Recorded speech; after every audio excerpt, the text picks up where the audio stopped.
Thank you. Thank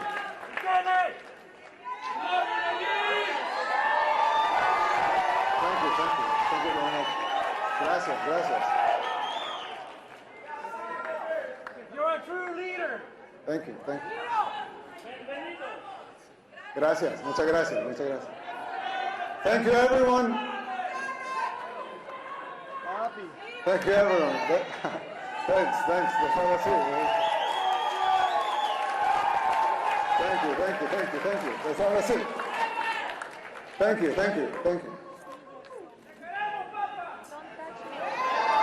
I love you too. Dear Matt and Mercy, thank you for the kind invitation to have me here at CPAC. It is truly an honor to be here just a few days after our presidential and legislative elections, which, by the way, they pulverized the opposition. They say globalism comes to die at CPAC. I'm here to tell you that in El Salvador, it's already dead.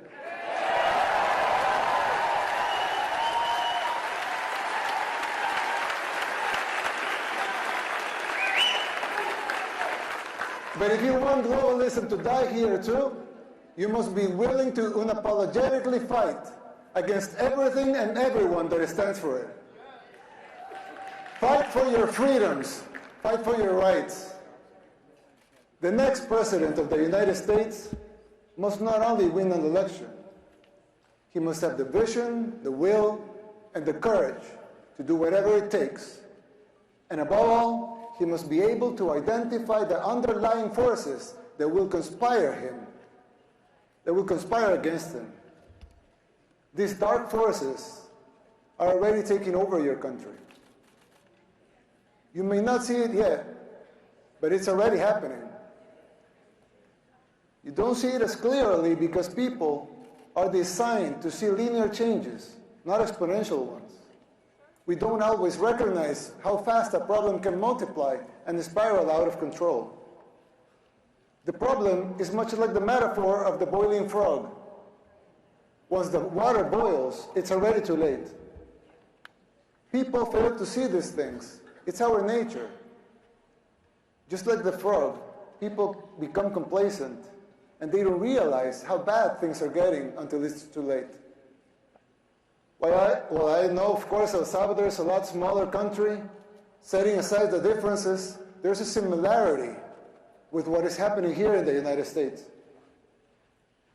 We also had many apparently isolated problems in the 60s and the 70s.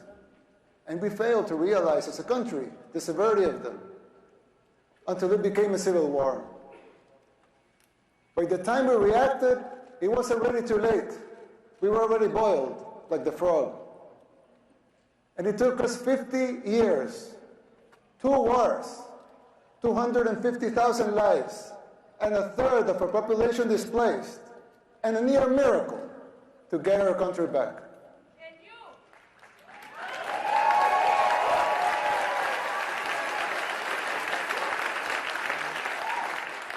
As your friend, I want to issue this warning so you don't make the same mistakes we did in the 60s and the 70s. It is not easy to pull yourself back once you're in boiling water. In fact, all the experts said it was impossible. And besides, you don't want to wait 50 years and maybe hope for a miracle to get out of hell. You can still jump before the water boils. Some might say I'm exaggerating, but we can clearly see the signs of a declining society because our own hit rock bottom decades ago. It's like when we see someone getting sick. First, it's maybe just stomachache, or a headache, or a small fever. But if you don't deal with the disease, it will only get worse, and then it may be too late. Even after our first war in El Salvador, we failed again to look into the signs of the second civil war that was coming, the gang war. After 1 million people fled the first war, A lot of them came to live in ghettos here in the United States, where the gangs were formed. When former President Clinton deported a lot of those gang members without telling us they were gang members, they were criminals. They roamed free and recruited young people, thousands of young Salvadorans, to join the gangs. At first, they seemed like petty criminals, but they began to change and transform until they became the unscrupulous terrorists that we know today. Most of them even perform satanic rituals, and this has been well documented. The government back then didn't deal with the disease, nor did the next administration, nor did the ones after that. The disease that had begun with mild symptoms got worse and worse. It became a cancer that seemed incurable. We are already seeing these symptoms in the United States. Big cities in decline, like Baltimore, Portland, New York, just to name a few. Places where crime and drugs have become the daily norm, and even accepted and promoted by the government. How many young people have you lost to the streets of Philadelphia or San Francisco, to fentanyl? Did we see these apocalyptic sights 15, 10, 5 years ago? Can you imagine how it will be in the next 5, 10, or 15 years? The same thing was happening in El Salvador. In the span of less than a decade, gangs took control of all the country and our society. They evolved into a parallel government, controlling elections and even political parties. Every aspect of the daily life of most people was controlled by the gangs. Murder capital of the world is a tragic title to hold. Getting rid of that was the bare minimum we had to achieve in order to even start thinking about rebuilding our country.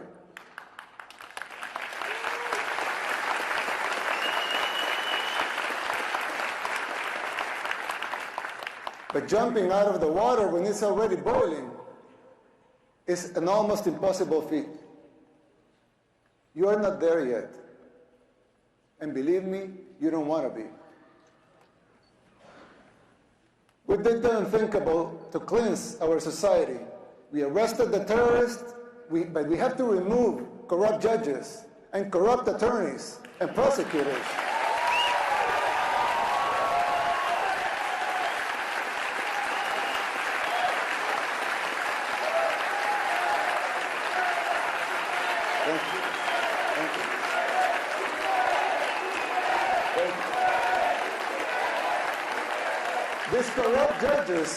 These corrupt judges and prosecutors were setting the gang members free.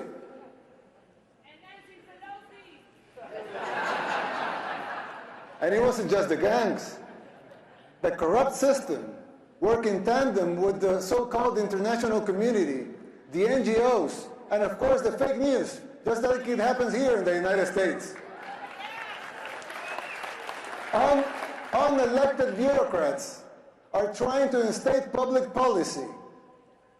Who elected them? They don't have a democratic mandate. If they want a seat in the table, they should run for office. Let the people vote.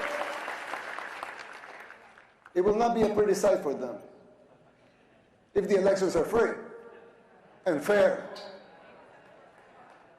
I mean, who elected Soros to dictate public policy and laws?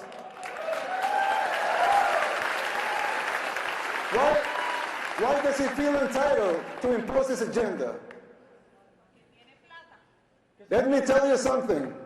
Soros and his cronies hit a brick wall in El Salvador.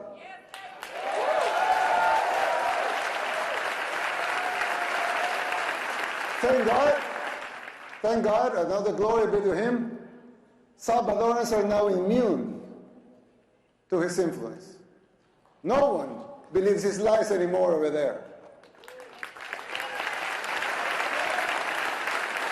We just had free and fair elections. And we won in a landslide with more than 84% of the vote.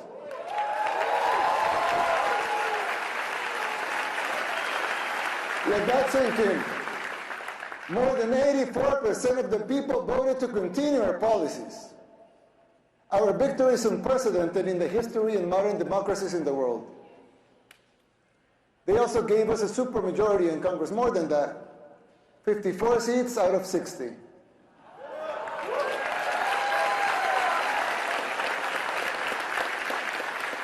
"57 if we count our allies.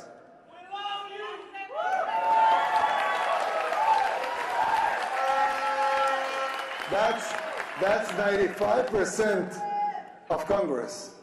Let that also sink in.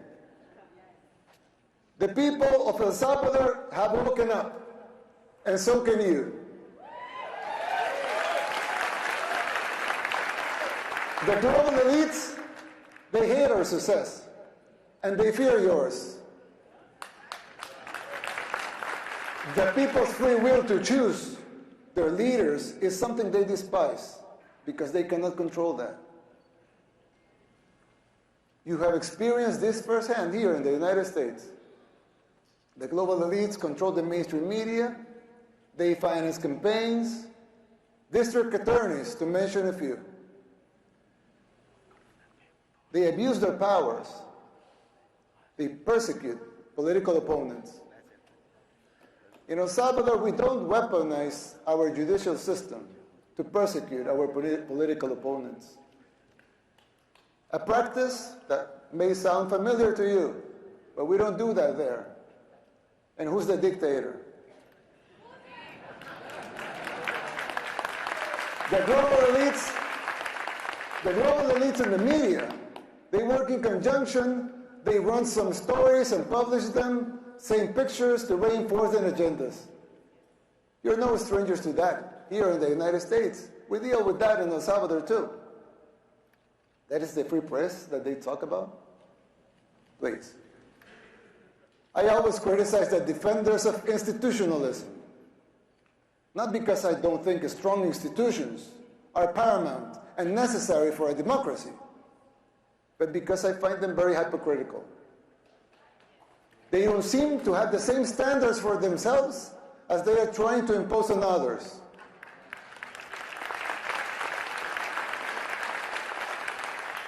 But there's yet another component that is more dangerous than a simple double standard.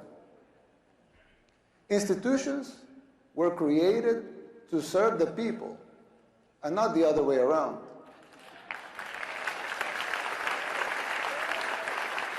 Somewhere along the way, those people forgot their fundamental purpose, which is more important than the institution itself.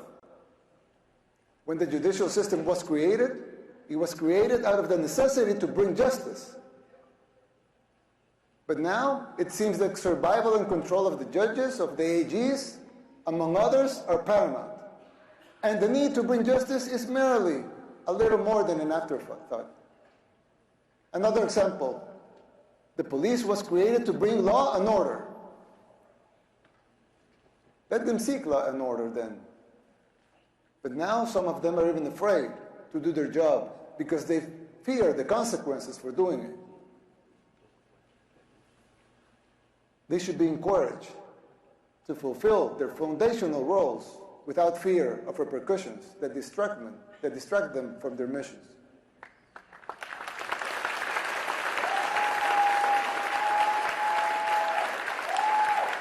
If the police was created to bring law and order, let them bring law and order. If the judicial system was created to bring justice, let them bring justice. Let them protect their purpose at all costs. Same goes with the press. Let them be free. A democracy needs a free press. But to enjoy that membership, you must adhere to your duty as a reporter. Report the facts.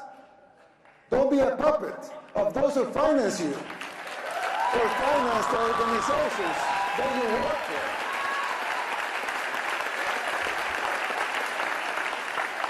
Your freedom of speech will always be protected.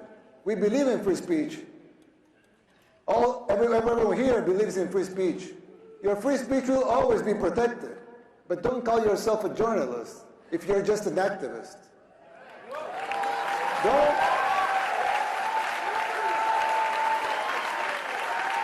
Don't call yourself independent if you depend in open society. Sarah's NGO for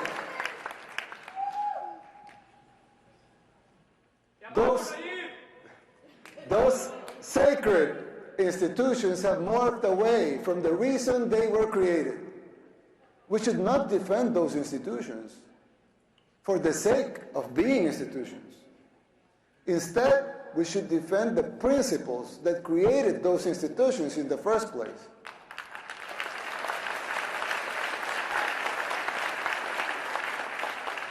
It's troubling to see that this is happening everywhere. Not only in El Salvador and the United States, it's happening everywhere.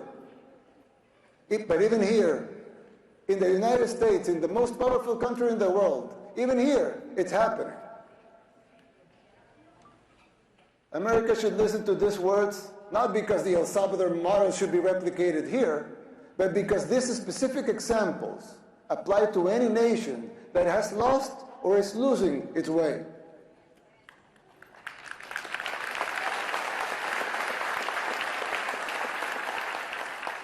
Ask yourself why this is happening, who is supporting it, and whether it's by ignorance or by choice. And fight it. Fight it with all your heart and soul, and be the beacon of hope. And be the beacon of hope that your founding fathers, with all their faults like every human being has, dreamt for your country.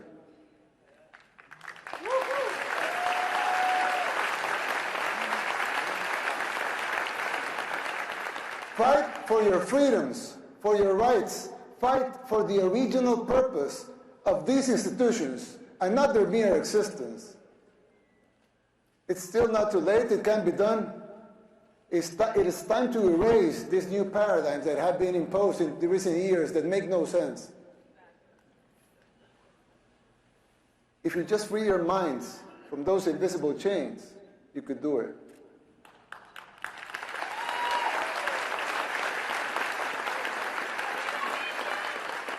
This shift is an extremely dangerous trend that undermines these institutions. Effectiveness and their credibility is at stake, both home and abroad. This is a warning from a friend. You should adhere to their foundational principles and purposes and denounce this new institutionalism.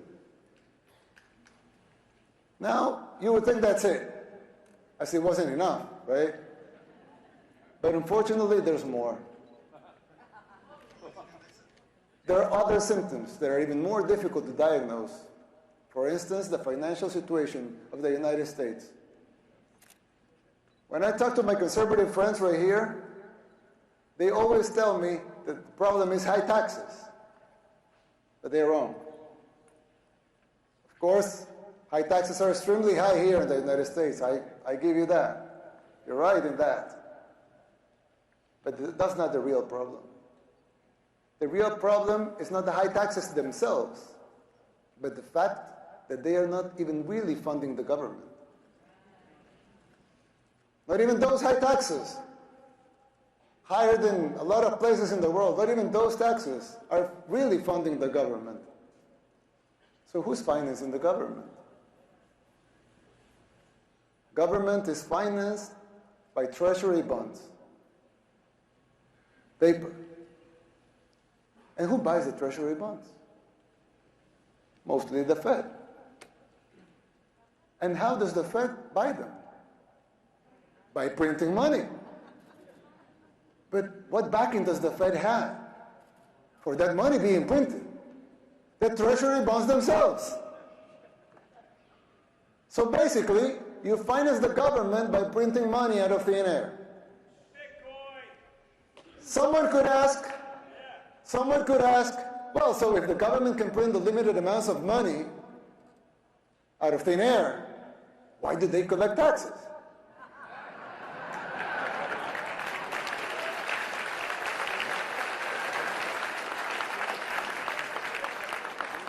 I mean, in theory, it would make sense, right? If they can print unlimited amounts of money, why would they need taxes for? The answer is simple, but it's very shocking. The real problem is that you pay high taxes only to uphold the illusion that you are funding the government, which you are not. It's shocking, but it's true. The government is funded by money printing, paper backed with paper, a bubble that will inevitably burst.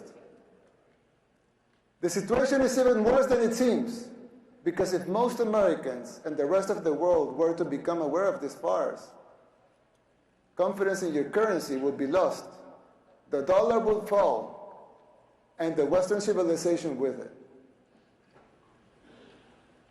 If the next president of the United States doesn't make the necessary policies and structural changes, sooner or later that bubble will burst. There's still time. You don't have to make the same mistakes we did in the 60s and the 70s. You can still jump before the water boils.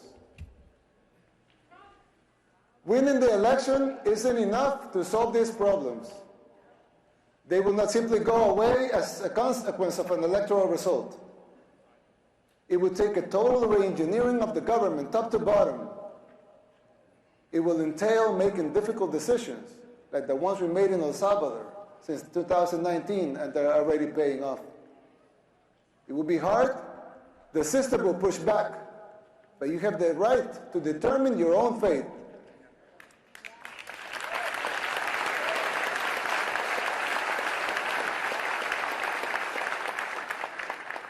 Salvadorans did the same. The decision for the direction of our nation was ours, and it continues to be ours. We didn't tolerate being told what to do. In doing so, we did the unthinkable. Against all adversity, we transformed El Salvador from the most dangerous country in the world to the safest in the Western Hemisphere.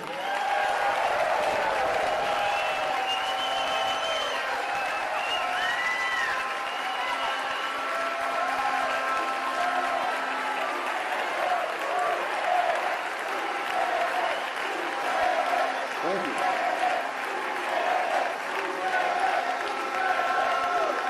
Thank you. We did it by defying the global elites. We told them no more. And that is my message to you. Put up the fight, because it is, in the end, it will be worth it.